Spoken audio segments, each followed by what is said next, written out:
Hello friends, welcome to suggestive education. Suggestive এডুকেশনে সকলকে স্বাগত জানাই। কনস্টেবল জিডি এক্সামিনেশন 2025কে উদ্দেশ্য করে আমরা যে প্রিভিয়াস ইয়ারগুলো প্র্যাকটিস করছিলাম, এই পরীক্ষাটা হয়েছিল 2024-এ এবং এর শিফটটা হচ্ছে ফার্স্ট শিফট 2024-এর 20 ফেব্রুয়ারি, অর্থাৎ 2024-এ যে ফার্স্ট শিফটটা হয়েছিল। এর আগে আমরা এই শিফটের জিকে কোশ্চিনগুলো প্র্যাকটিস করেছি। আজকে ম্যাথের কোশ্চেনগুলো প্র্যাকটিস করব। তো প্রথমে রয়েছে একটা সরল, এর মান বের করতে হবে।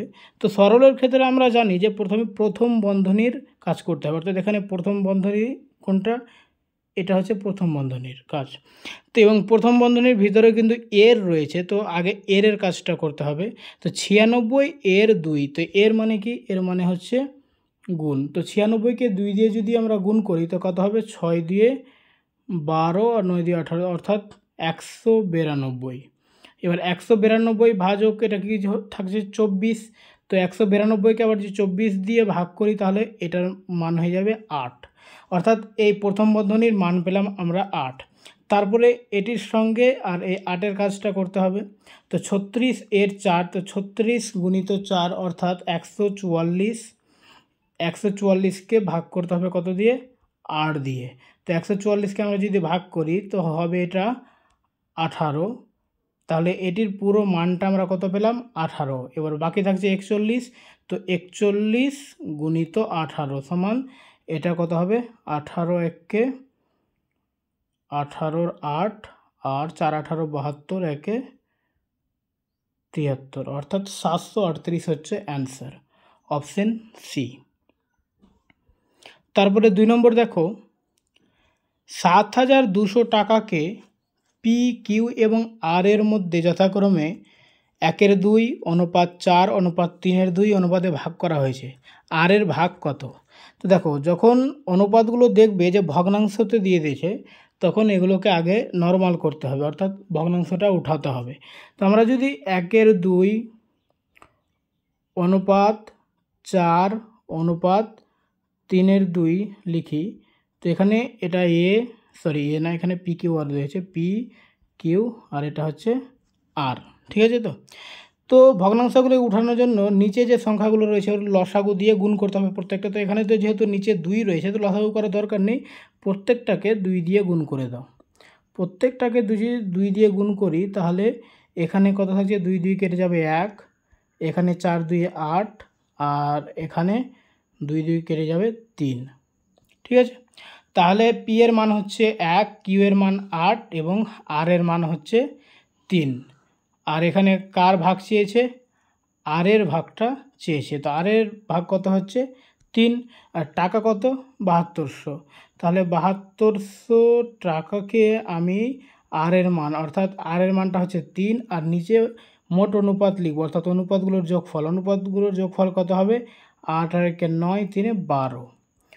তো এবার এটা যদি আমরা ক্যালকুলেশন করি তাহলে এটা 6 12 72 600, এটা গুণ করলে 3 6 1800, অপশন ডি হচ্ছে অ্যান্সার। রোহিত একটি পুরনো ব্যাট 2320 টাকায় কিনেছেন এবং 180 টাকা ব্যয় করে তার মেরামত করেছেন। যদি তিনি এটি 2400 টাকায় বিক্রি করেন তাহলে ক্ষতির শতাংশ কত? আচ্ছা দেখো, 2320 টাকায় কিনেছে, আবার 180 টাকা মানে মেরামতে খরচ করছে, তাহলে টোটাল খরচ কত, 2320 আর 80 টাকা যদি যোগ করি তো টোটাল খরচ হচ্ছে কত, 2500 টাকা। 2500 টাকা, কিন্তু বিক্রি করছে 2400 টাকায়, তার মানে লস কত, আর 100 টাকা লস, অর্থাৎ 2500 টাকায় লস হচ্ছে 100 টাকা। তাহলে 100 টাকায় লস কত, আমরা যেহেতু শতাংশ বা পার্সেন্ট বের করব, তো দেখো 2500 টাকায় লস কত, 100 টাকা লস। এবার 100 টাকায় কত লস, তো 100 দিয়ে গুণ করলে আমরা পেয়ে যাব। তো এই 2 শূন্য কাটবো আর 100কে 25 দিয়ে ভাগ করলে 4, অর্থাৎ 4% তার লস হচ্ছে। 44টি আম, 121টি কলা এবং 11টি আপেল রয়েছে। এগুলোকে কয়েকটি সারিতে এমনভাবে সাজাতে হবে যাতে প্রতিটি সারিতে সমান সংখ্যক ফল থাকে এবং প্রতিটি সারিতে এক ধরনের ফল থাকে। সারির সর্বনিম্ন সংখ্যা কত হবে?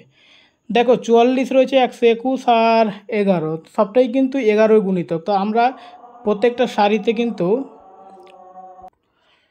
প্রত্যেকটা আমের যে সংখ্যাগুলো রয়েছে এগুলো কিন্তু 11-র গুণিতক, ঠিক আছে। এখানে একটু সাউন্ডের প্রবলেম হয়েছিল, তাই আমি একটু সাউন্ডটা বন্ধ করে রেখেছিলাম। তো আমি প্রথম থেকে আবার শুরু করছি। দেখো 44টি আম, 121টি কলা এবং 11টি কী থাকছে আপেল। তো এগুলো প্রত্যেকটা দেখো 11 গুণিতক, তার মানে আমি আমগুলোকে 11টা করে যদি রাখি তো টোটাল কটা সারি হবে? 4টা সারি। মানে 11টা করে যদি আমি সারি বানাই তো 44টা আমে 4টা সারি তৈরি হবে। আর 121টি কলা যদি রাখি তো যেহেতু 11 গুণিত 11 অর্থাৎ 11টা করে প্রত্যেকটা সারিতে যদি কলা রাখি তো আমি কটা সারি পাবো? 11টা সারি পাবো। আর 11টি আপেলকে আমি একটা লাইনে রেখে দেবো, একটা সারিতে রাখবো, তো একটা সারি পেলাম। আশা করি বুঝতে পেরেছ। আমগুলোকে আমি যদি মানে 11টা প্রত্যেকটা লাইনে 11টা আম রাখি তাহলে 44টা আম রাখতে 4টা লাইন লাগবে। 121টি কলা যদি আমি প্রত্যেকটা লাইনে রাখি 11টা করে তাহলে 11টি লাইন লাগবে। আর 11টি আপেল যদি মানে যেহেতু 11টা করে রাখছি প্রত্যেকটাতে, আমি তো একটাই লাইন পাবো। তো টোটাল লাইন কত হচ্ছে? 4, 11, 15 আর এখানে 1 16, অর্থাৎ অপশন এ 16। চক্রবৃদ্ধির সুদে বার্ষিক চক্রবৃদ্ধি রাখা অর্থের পরিমাণ 10 বছরে দ্বিগুণ হয়ে যায়। সেই সময় নির্ণয় করুন যখন এই অর্থ 4 গুণ হবে। দেখো 10 বছরে দ্বিগুণ, ধরো 1 টাকা রাখলাম, 10 বছর টাইম পার হলো 2 টাকা হয়ে গেল 2 গুণ। আবার যদি 10 বছর রাখি তো এটা হয়ে যাবে 4 গুণ, যেহেতু এটা মানে এটা দ্বিগুণ হয়ে যাবে, 10 বছরে দ্বিগুণ হচ্ছে। আবার যদি 10 বছর রাখি তো এটা হয়ে যাবে 8, কিন্তু এতটা দরকার নেই, আমাদের 4 গুণের চেয়েছে। তো কত বছরে? এখানে 10 বছর আর এখানে 10 বছর, তো 20 বছরে টোটাল 4 গুণ হয়ে যাচ্ছে। ওকে, যদি 8 গুণ বলতো তো 30 বছর লাগতো, ঠিক আছে। তারপরে দেখো একজন শিক্ষার্থী একটি পরীক্ষায় 75% স্কোর করে এবং 60% স্কোর করা অন্য শিক্ষার্থীর চেয়ে 30 নম্বর বেশি পায়। পরীক্ষায় সর্বোচ্চ নম্বর কত? তো আমরা ধরে নিই যে পরীক্ষায় সর্বোচ্চ নম্বর 100, ঠিক আছে। তো দেখো 75% স্কোর করে এবং একজন করে 60%, তো কত পার্সেন্ট বেশি পেয়েছে? 15%। কিন্তু না, বলছে যে 30 নম্বর বেশি পেয়েছে। তো 15-র মান যদি 30 হয় তাহলে আমরা পার্সেন্ট কত ধরেছি? মোট 100% ধরেছি, তো 100-র মান হবে কত? 200। অর্থাৎ 15%-এর মান যদি 30 হয় তো মোট সর্বোচ্চ নম্বর আমরা ধরেছি 100%, তাহলে 100-র মান হয়ে যাবে কত? 200। যেহেতু 2 গুণ আছে, অ্যান্সার হচ্ছে অপশান ডি। মান নির্ণয় করুন, এটাও সরল রয়েছে। তো সরলে বললাম যে প্রথমে কিসের কাজ করতে হবে? বন্ধনীর কাজ করতে হবে। প্রথম বন্ধনীতে এখানে কি রয়েছে দেখো, যেহেতু এর এখানে নেই তাহলে আমরা প্রথমে কি করব? ভাগের কাজটা করব। তো 72 আর 4কে যদি আমরা ভাগ করি, 24 আছে, 4 না, 72কে 24 দিয়ে ভাগ করলে এটা কত হবে? তাহলে 3 24-এ 72। আর 175কে 3 দিয়ে যদি গুণ করি তাহলে 3 5-এ 15, 3 7-এ 21, 22, 3 1-কে 3 আর 2-এ 5, 525। তাহলে এইটুকুর মান পেলাম 525। আবার এখানে যোগ 5 রয়েছে, তাহলে এটা হয়ে যাবে কত? 530। তারপরে এইটুকু দেখো গুণিত 20 রয়েছে, 530 গুণিত 20 আর এটিকে আবার কত দিয়ে ভাগ আছে? 2 দিয়ে ভাগ আছে। তাহলে 530কে 2 দিয়ে 20 দিয়ে মানে গুণ করলে কত হবে? 53 × 106 আর 2টা 0, 106 আর 2টা 0 ভাজক 2। আবার যদি 106কে 2 দিয়ে ভাগ করে দিই তাহলে 53, তার মানে আর এখানে 2টো 0 থাকছে, 5300 হচ্ছে অ্যান্সার। 8 দিন কাজ করার পর রাখি দেখেন যে মাত্র 10% কাজ শেষ হয়েছে। এবার তিনি পুনমকে নিয়োগ করেন যিনি রাখির চেয়ে 20% বেশি দক্ষ। অবশিষ্ট কাজ শেষ করতে তাদের একসঙ্গে কত দিন লাগবে? দেখো ধরে নিই কাজটা মোট 100%, অর্থাৎ 100টা কাজ আছে, কিন্তু 8 দিন কাজ করেছে কে? রাখি মাত্র 10টা কাজ করেছে। 10%, আমরা 100টা কাজে 10টা কাজ করেছে। তো রাখি যদি 8 দিনে 10টা কাজ করে তাহলে রাখি একদিনে কটা কাজ করবে? 10/8টা কাজ করবে, ঠিক আছে। এটা একদিনের ক্ষমতা, রাখির কাজ করার ক্ষমতা। কিন্তু এবার পুনমকে নিয়োগ করেছে, কিন্তু পুনমের ক্ষমতা হচ্ছে যে রাখির চেয়ে 20% বেশি। তাহলে আমরা পুনমের ক্ষমতা কি দেখব? যে রাখির চেয়ে 20% বেশি। তার মানে রাখির যে ক্ষমতা তাকে আমরা 120/100 দিয়ে গুণ করব। 20% বেশি, তার মানে 120/100, 20/100 করবে না, কারণ এটা করলে আবার অনেক ঝামেলা হবে, যে আবার যেটা রেজাল্ট বেরোবে ওটাকে আবার 10-এর 8 সঙ্গে যোগ করতে হবে। তো আমরা একসঙ্গে 120 লিখে দিলাম। যদি 20% কম হতো তাহলে 80/100 লিখতাম। ঠিক আছে, এবার এটা ক্যালকুলেশন করো। ক্যালকুলেশন করলে এখানে 0 কেটে গেলো, এটা 0 কেটে গেলো। তাহলে দেখো এখানে 12/8 হচ্ছে।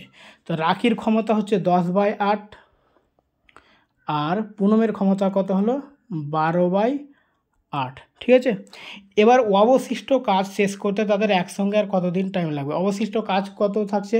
টোটাল 90টা কাজ আছে বাকি, আর তারা দুজন মিলে কাজ করবে, তার মানে ক্ষমতা ওদের 10-এর 8 যোগ 12-এর 8। ঠিক আছে, তো 90কে 10-এর 8 আর 12-এর 8 দিয়ে আমরা যদি ভাগ করে দিই তাহলে উত্তরটা বেরিয়ে যাবে। তো 10-এর 8 আর 12-এর 8কে যদি আমরা যোগ করে দিই তো কত হবে? 22-এর 8। তো এবার 90কে আমরা যদি 22-এর 8 দিয়ে ভাগ করি, তো আমি একবারে লিখে দিচ্ছি, ভাগ করা মানে কি গুণ করে লিখে দিলে 22-এর 8টা হয়ে যাবে 8-এর 22, তাই তো? এবার 8-এর 22 আমরা যদি 2 দিয়ে কাটি, এটা হয়ে যাবে 4 আর এটা হয়ে যাবে 11। এবার এখানে 90 আর গুণিত 4 অর্থাৎ 4 9 36। এখানে স্ক্রিনে এই যে উপরের দিকে লিখছি 4 9 36 মানে 360 বাই, আর নিচে কত থাকছে 11। তো অ্যান্সার হচ্ছে 360/11, অপশন বি। ওকে, তারপরে দেখো একটি পণ্যের বিক্রয় মূল্য 5,175 টাকা এবং এতে 25% ছাড় দেওয়া হয়। পণ্যের ধার্য মূল্য কত? তো দেখো পণ্যের ধার্য মূল্য যদি 100 থাকে, অর্থাৎ ধার্য মূল্য মানে কি মার্কেট প্রাইস, যেটা প্যাকেটে লেখা আছে, এবার ওটা থেকে 25% ছাড় দিচ্ছে, মানে বিক্রি করছে ছাড় দিয়ে। তো যেহেতু প্যাকেটে যদি ধার্য মূল্য 100 টাকা লেখা থাকে, তাহলে ওটা ছাড় দিয়ে 25% ছাড় দিলে 75 টাকায় বিক্রি করবে, তাই তো? ধার্য মূল্য 100, তার মানে বিক্রয় মূল্য কত? 75 হবে, কিন্তু এখানে বিক্রয় মূল্য 51.75 বলেছে। তো এখানে দেখো 75-এর মান যদি 51.75 হয়, তাহলে ধার্য মূল্য কত? অর্থাৎ আমরা ধার্য মূল্য 100 ধরেছি, তো 100-র মান কত হবে? তো এটা ক্যালকুলেশন করলে কীভাবে করব? 51.75 গুণিত 100 বাই কত হবে? 75। আচ্ছা, এটাকে আমি যদি কাটি, এটা 4 25, এটা 3 25, আর এটাকে 3 দিয়ে কাটলে 3 1-কে 3, আর 3 7-এ 21, আর এটা 3 25-এ 75। আর এটিকে গুণ করো, নিচে কিছু নেই, তার মানে 4 5-এ 20, আর 4 2-এ 8, 9 10, 4 7-এ 28, 29, হ্যাঁ 29, আর 4 1-কে 4 2, আর 2-এ 6। তাহলে 1725-কে 4 দিয়ে গুণ করলে 6,900, অপশন এ হচ্ছে অ্যান্সার। আর 90 দিনে একটি কাজ করতে পারে, আর দ্বারা 45 দিনে মোট কাজের শতাংশ কাজ করা সম্ভব। তো দেখো ধরি কাজটি হচ্ছে 100%। তো 90 দিনে 100% যদি কাজ করে, তাহলে 45 দিনে তার অর্ধেক করবে, অর্থাৎ 50%। যেহেতু 90-এর অর্ধেক 45, অপশন বি। তারপরে আবার সরল রয়েছে, তো এই সরলটা তো সহজ আছে, বুঝতে পারছো তোমরা। তো আমরা প্রথমে বন্ধনী কাজগুলো করে নেব। বন্ধনী কাজ, এটা যদি যোগ করি তো এটা যোগ করলে হয়ে যাবে 7 আর 33 যোগ করলে 40, গুণিত 44-কে 2 দিয়ে ভাগ করলে 22, গুণিত 5 5-এ 25, আর এটিকে আমরা ক্যালকুলেশন করব। আচ্ছা, এত বড় গুণ না করে আমি একটা তোমাদের মানে সাম অফ ডিজিট যে একটা মেথড থাকে ওটা বলছি, যে তোমরা গুণ করবে, এটি গুণ করে অ্যান্সার করতে পারো। আমি যেটা বলছি তোমাদের, দেখো 4 আর 0 যোগ করলে কত হবে? 4, গুণিত 2 আর 2 0 যোগ করলে হবে 4, আর গুণিত 5 আর 2 যোগ করলে হবে 7। এবার এটিকে আবার গুণ করো, 4 4-এ 16, আর 16 আর 7-এ কত হবে? 16 আর 7 গুণ যদি করি আমরা, তো 6 7-এ 42, আর 7 1-এ 7 4 11, 112। তো এটি টোটাল গুণ করলে 112। আবার এটিকে 112-র সাম অফ ডিজিট কত হবে? 4, মানে 2 1 1। ঠিক আছে, 2 1 1, এটা 4। তো এটি পুরো অঙ্কটার সাম অফ ডিজিট, অর্থাৎ ডিজিটগুলোর যোগফল হচ্ছে 4। আমরা অপশানে দেখব কোনটার অপশানের যোগফল 4 হচ্ছে। 5 2 7 হবে না, 2 1 3 হবে না, 2 2 4 অপশান সি, 2 2 4 আর 5 এটা হবে না। তো অপশান সি হবে 22,000 অ্যান্সার। আর তোমরা দেখে নেবে 40 22 25 এটি গুণ করলে 22,000ই হবে। ঠিক আছে। তো তোমরা ওইভাবে গুণ করেই করবে। আমি এটা সাম অফ ডিজিটটা মানে এখানে অ্যাপ্লাই করলাম। একটি পরীক্ষায় মোট পরীক্ষার্থীর মধ্যে 93% পরীক্ষার্থী উত্তীর্ণ হয়েছে এবং 9275 পরীক্ষার্থী অকৃতকার্য হয়েছে। পরীক্ষায় মোট কতজন পরীক্ষার্থী উপস্থিত হয়েছে? দেখো 93% পরীক্ষার্থী পাস করেছে আর এতজন পরীক্ষার্থী ফেল করেছে। তার মানে আমি যদি 100%-র মধ্যে 93% যদি পাস করে, তাহলে 7% ফেল করেছে। কিন্তু এখানে অঙ্ক বলছে না 7%টার মান বলছে 9275। অঙ্ক বলছে 9275 জন ফেল করেছে। আমরা পার্সেন্টেজ ধরে দেখছি যে 7%। তো 7-এর মান যদি এটা হয় তো কতজন পরীক্ষার্থী, অর্থাৎ 100% সমান কত? ঠিক আছে, তো এটা ক্যালকুলেশন করো। তো আমি যদি এটা ক্যালকুলেশন করি, এটা কত গুণ আছে ওটার অত গুণ করে দেবো। ঠিক আছে, তো 7কে আমি 9275কে 7 দিয়ে ভাগ করলে 7 1 7 আর 3 7 21, 7 2 14, 5 7 35, 13 25 হচ্ছে। এটা 7-এর 1325 গুণ, তোমরা ভাগ করে নেবে, আমি এখানে স্ক্রিনে করছি না। তো 1325কে 100 দিয়ে গুণ করলে যা অ্যান্সার হবে ওটাই, তার মানে 13 25 আর 2টা 0। ঠিক আছে, 13 25 2টা 0। বুঝতে অসুবিধা হলে অবশ্যই কমেন্টে বলবে। আমি একটু শর্টকাট এখানে করছি তাড়াতাড়ি, তোমরা অন্যভাবে করতে পারো। ঐকিক নিয়মেই অঙ্ক আমি করছি, শুধু ক্যালকুলেশনটা একবারে করে দিচ্ছি। ঠিক আছে, এক বছরে স্বপ্নার গড় মাসিক ব্যয় ছিল বছরের প্রথম 3 মাসের জন্য 1100 টাকা, পরবর্তী 5 মাসের জন্য 1000 টাকা এবং শেষ 4 মাসের জন্য 1200 টাকা। যদি মোট বার্ষিক সঞ্চয় 1300 টাকা হয় তাহলে স্বপ্নার গড় মাসিক আয় কত? আচ্ছা দেখো, তো স্বপ্নার খরচ কি বলছে 3 মাসের জন্য, সেখানে ঢেকে গেছে, ঠিক আছে। 3 মাসের জন্য হচ্ছে 1100, 5 মাসের জন্য 1000, 4 মাসের জন্য 1200। তো কত মাস হচ্ছে? 3 5 8 4 12, অর্থাৎ 12 মাসের খরচ বলেছে। আর একটা সঞ্চয় থাকছে, আবার এতটি খরচ করে এটি সঞ্চয় থাকছে। তো আমি আয় বলতে কী বলবো, ইনকামটা কত? খরচ প্লাস সঞ্চয়, মানে যতটি খরচ করেছে আর কিছু টাকা বেঁচে আছে মানে সঞ্চয় হয়েছে, ওটি হচ্ছে আয়। তো আমরা আয় বের করব। তো দেখো 3 মাসের জন্য খরচ কত হয়েছিল? 3 11 3300, 5000, 5 মাসের জন্য 1000 করে, আর 4 12 4800, এটি ওর টোটাল খরচ 12 মাসে, আর 1300 টাকা সঞ্চয়। এটি যোগ করলে আমরা পেয়ে যাব কি, ওর মানে বার্ষিক গড় আয়, গড় না, বার্ষিক আয়টা পেয়ে যাব যে কতটা আয় ওর বার্ষিক। তো এটি যোগ করো, যোগ করলে এটা কত হবে দেখো, 8 আর 3 11, 3 14, আর 5 3 8 4 12, 1 13, 1 14, 140, আর এই দুখানকার 0। তাহলে এটিকে যোগ করলে হচ্ছে 14,400। তার মানে এটা হচ্ছে বার্ষিক আয়। তো এখানে মাসিক আয় চাইছে, তো 12 মাসের আমরা মানে 12 দিয়ে ভাগ করলে মাসিক আয়টা আমরা পেয়ে যাব, তাই তো। তো 12 দিয়ে ভাগ করলে এটা হয়ে যাবে কত? 1200, অর্থাৎ 12 12 144, 1200। 40 বছরের জন্য একটি মূলধনের উপর প্রাপ্ত সরল সুদ মূলধনের 2/5 হলে বার্ষিক সুদের হার কত? বলছে মূলধনের 2/5। তো আমরা এটা ধরে নিই 2/5 মানে কি, যে 5 টাকা মূলধন হলে 2 টাকা সুদ। মূলধন সরল সুদটা বলছে 2/5, মূলধনের 2/5, অর্থাৎ 5 টাকা যদি মূলধন হয় তো 2 টাকা হবে সুদ। চলো পিটিআর বাই 100 আমরা জানি সরল সুদের সূত্র। তো আমরা পি অর্থাৎ মূলধন কত ধরলাম 5, সময় হচ্ছে 40 বছর, শতাংশ অর্থাৎ আরটা চেয়েছে, নিচে 100, সমান সুদ ক টাকা হচ্ছে? 2 টাকা। যদি মূলধন 5 টাকা ধরি, সুদ হবে 2 টাকা, তো 2 টাকা। চলো ক্যালকুলেশন করো, এটা কেটে দিলাম 5 আর 2, আর এখানে হচ্ছে 2, অর্থাৎ 2 আর সমান যদি 2 হয় তো আর সমান কত হবে? 2/2, অর্থাৎ 1, অপশন বি। ঠিক আছে, এ এবং বি উভয়ে তাদের ঘড়ি প্রতিটি 5,000 টাকায় বিক্রি করে। এ 25% লাভ করেছে এবং বি 10% ক্ষতি করেছে। এ এবং বি এর মূল্যের অনুপাত কত? দেখো 5,000 টাকায় বিক্রি করেছে, তো এ 5,000 টাকায় বিক্রি করেই কিন্তু 25% লাভ হয়ে গেছে ওর। আর বি যখন 5,000 টাকায় বিক্রি করছে কিন্তু ওর 10% ক্ষতি হয়ে যাচ্ছে। আচ্ছা, আমি এর আগে একটা অঙ্কতে বলেছিলাম যে যদি লাভ বলে 25% মানে 125, ক্ষতি 10% ক্ষতি মানে 90, 100 থেকে যোগ বিয়োগ করতে হবে, ঠিক আছে। তো দেখো, তো 5,000 টাকায় বিক্রি করেছে, তো কিন্তু এর লাভ হয়েছে 125 মানে হচ্ছে 5,000 টাকা।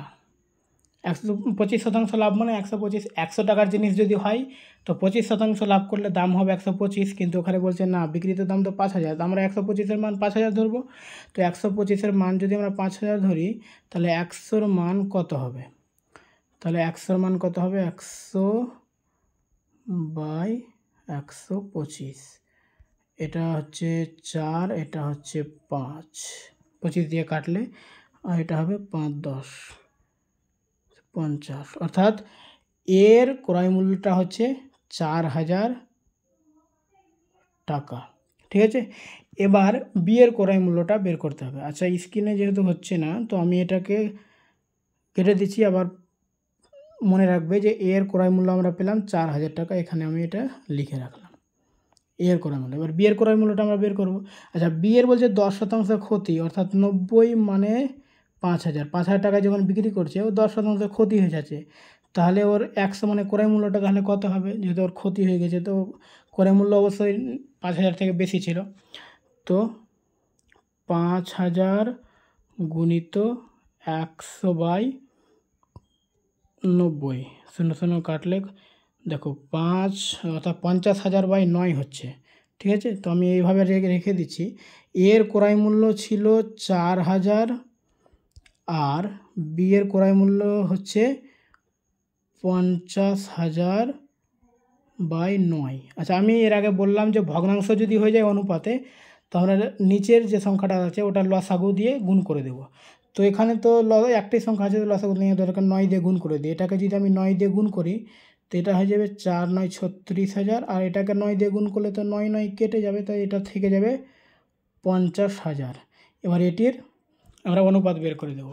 3টা করে 0 কেটে দাও, 36 আর 50 2 দিয়ে ভাগ করলে এটা হয়ে যাবে 18, আর এটা হয়ে যাবে 2 দিয়ে ভাগ করলে 25, 50টা হয়ে যাবে 25, অর্থাৎ 18/25 হচ্ছে অনুপাত, অপশান এ। যদিও অঙ্কগুলো বুঝতে অসুবিধা হয়, মানে হেজিয়ে যায় বেশি, তো আমাকে কমেন্টে অবশ্যই বলবে, ঠিক আছে। দুটি ট্রেন একই গতিবেগে বিপরীত দিকে ছুটছে। যদি প্রতিটি ট্রেনের দৈর্ঘ্য 320 মিটার হয় এবং তারা একে অপরকে 18 সেকেন্ডে অতিক্রম করে, তাহলে প্রতি ট্রেনের দৈর্ঘ্য কত? আচ্ছা দেখো, প্রতিটি ট্রেনের দৈর্ঘ্য গতিবেগ চেয়েছে, দৈর্ঘ্য দেওয়া আছে 320। তো এই ধরনের অঙ্ক যখন একদিকে মানে বিপরীতমুখী ট্রেন আসে তখন যোগ করে নিতে হয় এগুলোকে, দৈর্ঘ্যগুলোকে, যদি সময় বের করতে হবে। তো এখানে তো সময় তো দেওয়া আছে 18 সেকেন্ড দেওয়া আছে, তো আমরা যোগটা করবো না, ডাইরেক্ট করে দেবো, ঠিক আছে।